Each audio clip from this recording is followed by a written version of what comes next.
할렐루야. 새해 첫 주일입니다.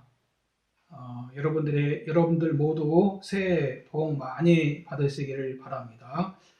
성경 말씀 출애굽기 33장 14절 말씀이 되겠습니다. 여호와께서 이르시되 내가 친히 가리라. 내가 너희를 쉬게 하리라. 이 말씀을 가지고 내가 친히 가리라 이런 제목으로 함께 은혜를 나누고자 합니다.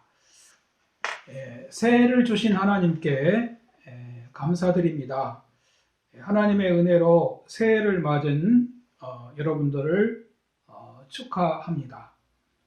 새해에도 여러분 모두 하나님의 사랑을 많이 받으시고 또 축복을 많이 받으시기를 바랍니다.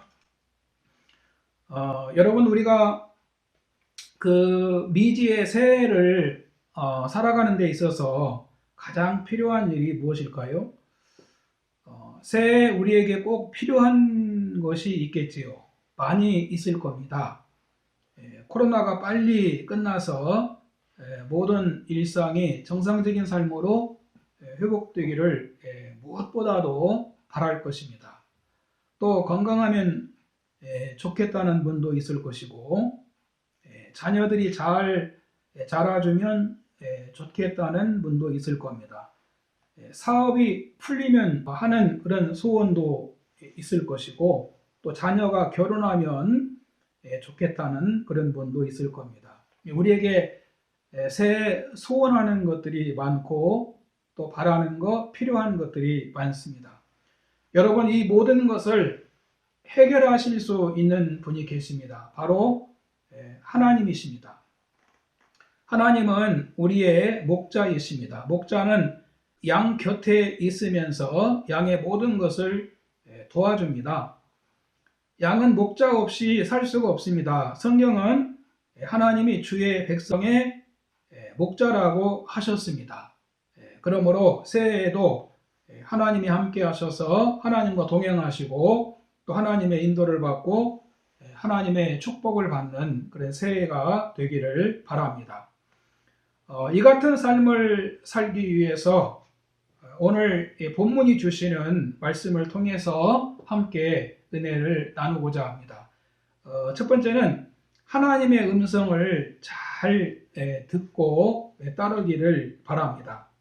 모세가 그 산에 덫이 내려오는 것을 보고 그 이스라엘 백성들이 큰 우상 숭배에 빠지게 됩니다. 그 출애굽기 24장 12절에 보면 하나님께서 모세에게 이르시되 너는 산에 올라 내게로 와서 거기 있으라.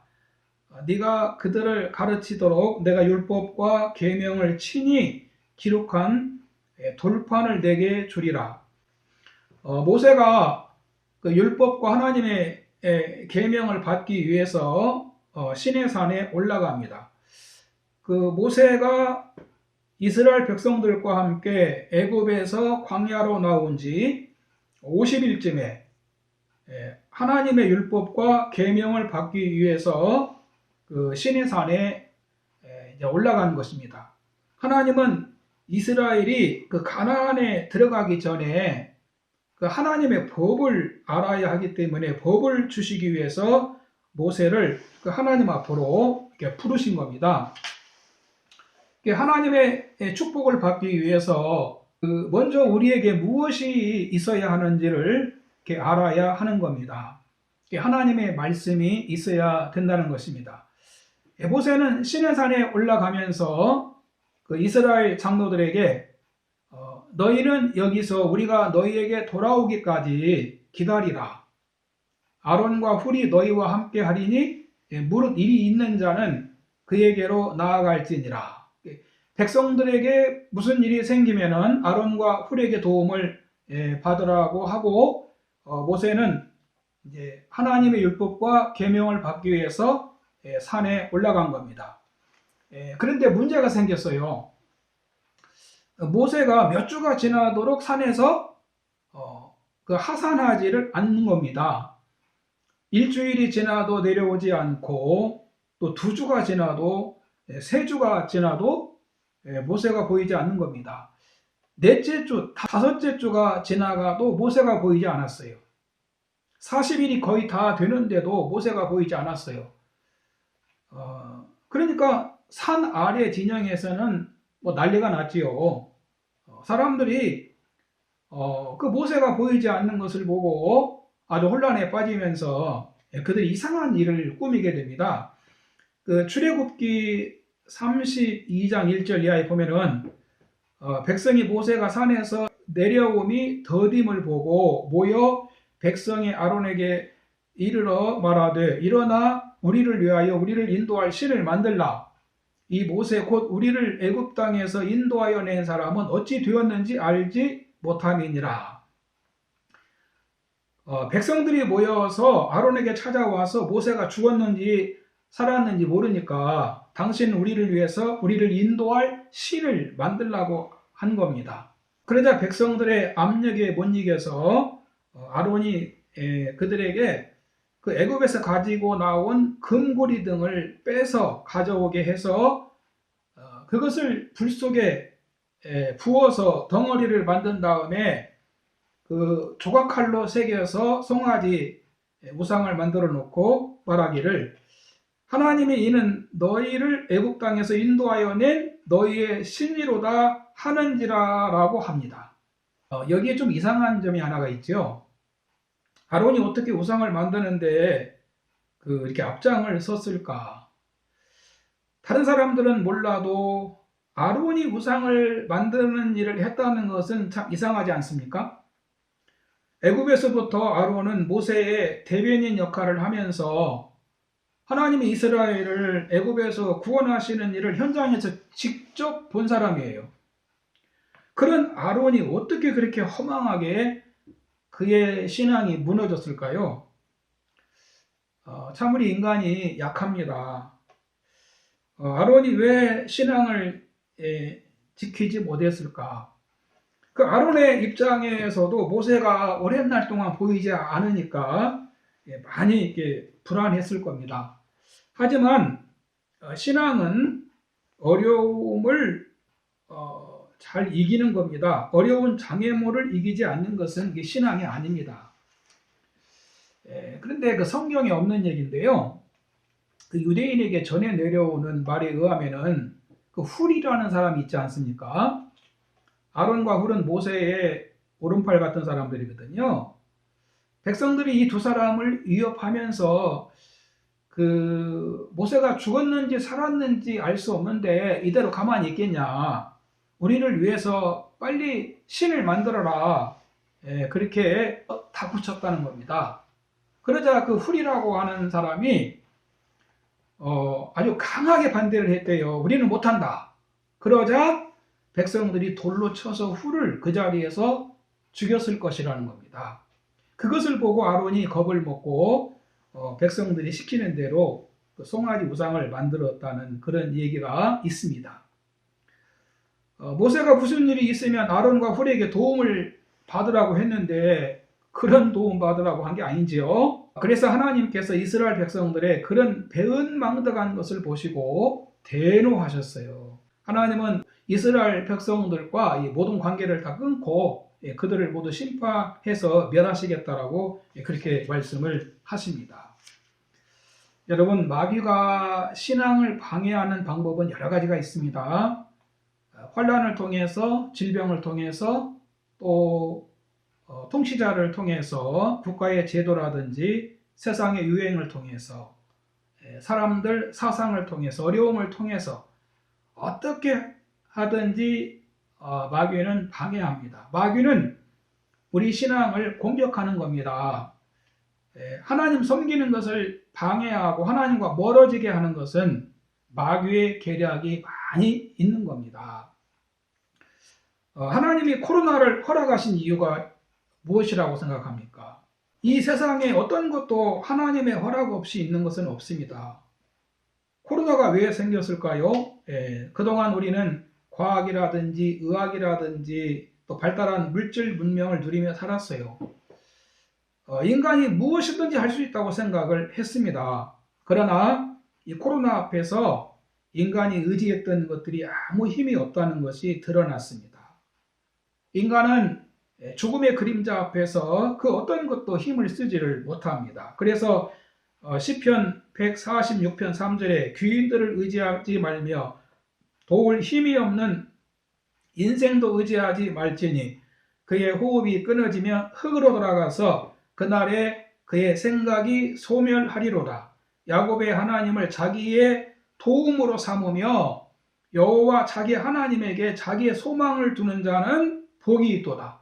여호와는 천지와 바다와 그 중에 만물을 지으시며 영원히 진실함을 지키시며 라고 말씀합니다. 하나님을 찾고 우리는 신앙을 잘 지켜야 됩니다. 할렐루야. 두 번째는 신앙의 길을 잃지 않도록 합시다. 코로나가 위험해도 진짜 예수님을 믿는지 주님은 알고 싶어 하십니다. 하나님이 코로나 때문에 어려워도 우리가 하나님을 어떻게 생각하는지 보고 계신다는 겁니다.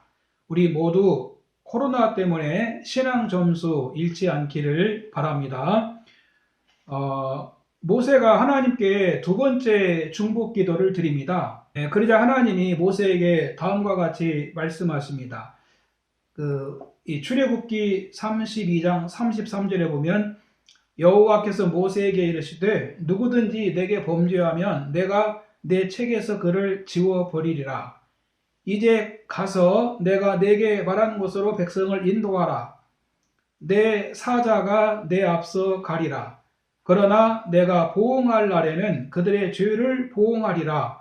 여호와께서 백성을 치시니 이는 그들이 아론이 만든 바 그 송아지를 만들었음이더라. 여기 이 말씀에서 보면은 계속 읽어보면 나는 너희와 함께 올라가지 않겠다라고 말씀을 하십니다.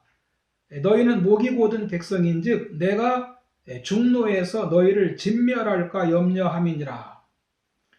그들이 또다시 범죄할 경우 하나님의 공의가 그들을 진멸할 수 있으니까 하나님이 함께 가지 않겠다고 하신 겁니다. 그러나 하나님께서 이스라엘과 동행하지 않겠다는 것은 사실 일종의 그 결별 선언과 같은 것입니다. 하나님이 함께 하시지 않으면 죄를 지어도 괜찮으니까 좋을까요? 그렇지가 않습니다. 누가복음 15장에 나오는 우리 그 탕자를 보세요. 아버지 간섭이 싫어서 자기 분깃을 가지고 아버지를 멀리 떠나서 삽니다. 처음에는 내 마음대로 할 수 있어서 좋다고 생각했는지 모르죠.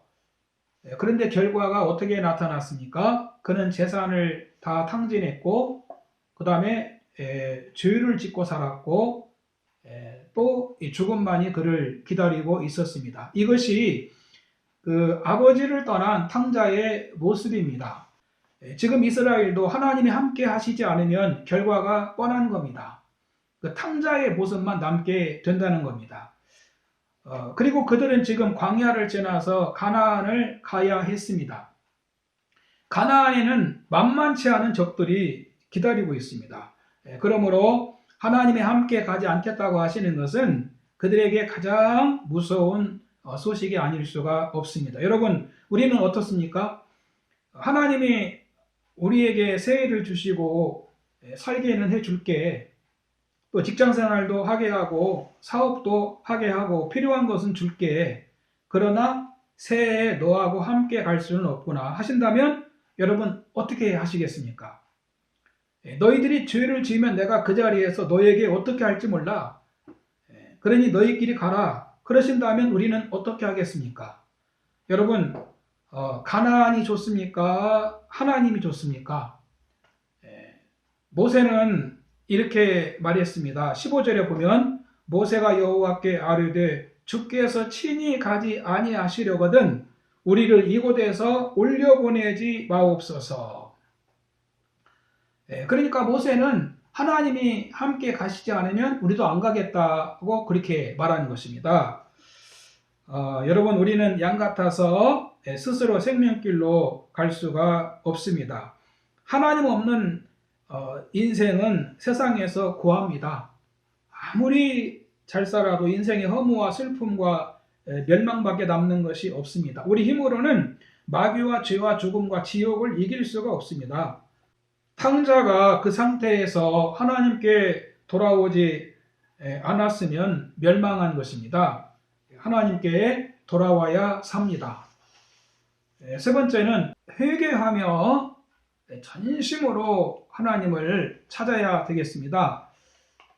그 본문 14절에 보면 하나님께서 이르시되 내가 친히 가리라 내가 너희를 쉬게 하리라 라고 말씀을 하셨습니다. 하나님께서 나는 너희와 함께 올라가지 않겠다라는 말씀을 하십니다. 그 말씀을 듣고 이스라엘 백성들이 아주 충격을 먹습니다. 여기 이 본문 3절에 나와 있어요. 이스라엘 백성들이 그 말을 듣고 몸을 단장하지 않고 몸에 걸친 모든 장신구도 제거합니다. 본문 4절에 보면 백성이 이 준엄한 말씀을 듣고 슬퍼하여 한 사람도 자기의 몸을 단장하지 아니하고라고 했습니다. 이스라엘 백성들이 금송아지 우상숭배에 대한 통회와 함께 몸을 단장하지 않고 몸의 장신구도 다 떼냈다는 겁니다. 이스라엘 백성들이 몸에 달고 다녔던 장신구들이 있었습니다. 애굽에서 가지고 나온 것들이죠. 그 장신구는 조그마한 인형 같은 우상들이었습니다. 그러니까 장신구들은 몸을 그냥 이렇게 예쁘게 단장하기 위한 그 액세서리가 아닙니다. 그걸 이렇게 달고 다니면 광야에서 그 신이 도와주어서 병도 안 걸리게 해주고 또 가나안 땅도 잘 아마 들어가게 해준다고 생각을 했던 것 같습니다. 그래서 하나님은 그들의 그런 마음을 아시고 그 몸에서 그 장신구들을 다 떼내라고 그렇게 말씀을 하셨습니다. 이 본문 5절에 보면 여호와께서 모세에게 이르시기를 이스라엘 자손에게 이르라 너희 목이 고든 백성인즉 내가 한순간이라도 너희 가운데 이르면 너희를 진멸하리니 너희는 장신구를 떼어내라 그리하면 내가 너희에게 어떻게 할 것인지 정하겠노라 하셨습니다. 하나님이 그들이 어떻게 하는지 보고 하나님이 결정을 하시겠다고 말씀합니다. 하나님이 그들이 하는 행동을 보아서 계속 함께 하시고 또 가나안에도 같이 가실 수가 있지만은 그들의 행동이 하나님 마음에 들지 않으면 하나님이 그들하고 함께 하지 않고 그들과 같이 가지 않겠다라고 그렇게 말씀하시는 겁니다.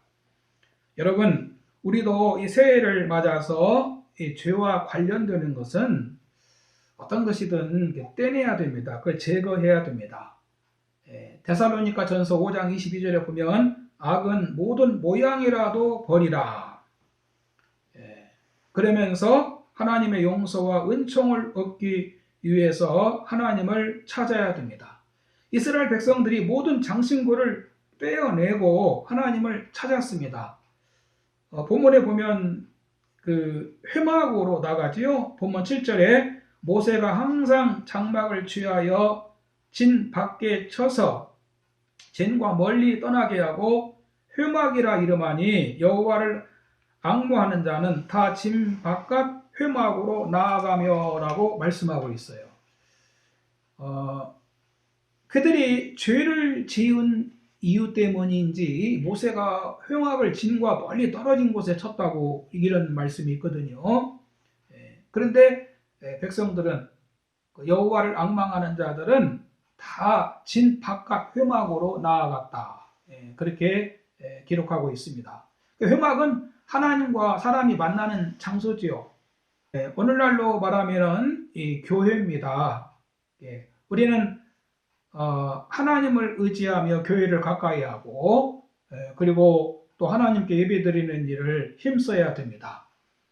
마태복음 16장 18절에 보면 내가 이 반석 위에 내 교회를 세우리니 음부의 권세가 이기지 못하리라. 내가 천국 열쇠를 내게 주리니 네가 땅에서 무엇이든지 매면 하늘에서도 매일 것이요 네가 땅에서 무엇이든지 풀면 하늘에서도 풀리리라. 본문 10절에 모든 백성이 회막문에 구름 기둥이 서 있는 것을 보고 다 일어나 각기 장막문에 서서 예배하며 라고 말씀을 하고 있습니다. 모세와 더불어 과거에 자신들이 저지른 그 잘못을 철저히 뉘우치는 심정으로 간절하게 통회하며 자복하며 회개하면서 기도했다는 겁니다. 이런 모습을 보시고 본문 여기 14절에 보면 여호와께서 이르시되 내가 친히 가리라. 내가 너를 쉬게 하리라. 이렇게 말씀을 하셨습니다. 여러분, 하나님이 함께 계셔야 우리 삶이 평안합니다. 마태복음 11장 29절에 보면 수고하고 무거운 짐진 자들아 다 내게로 오라. 내가 너희를 쉬게 하리라 라고 말씀하셨습니다. 그러므로 새해 우리도 말씀 중심, 교의 중심, 예배 중심이 되어야 합니다. 그래야 우리가 하나님 중심으로 살 수가 있습니다. 이 같은 삶으로 항상 하나님께서 함께 하시는 복된 여러분들 되시기를 주님의 이름으로 축원합니다.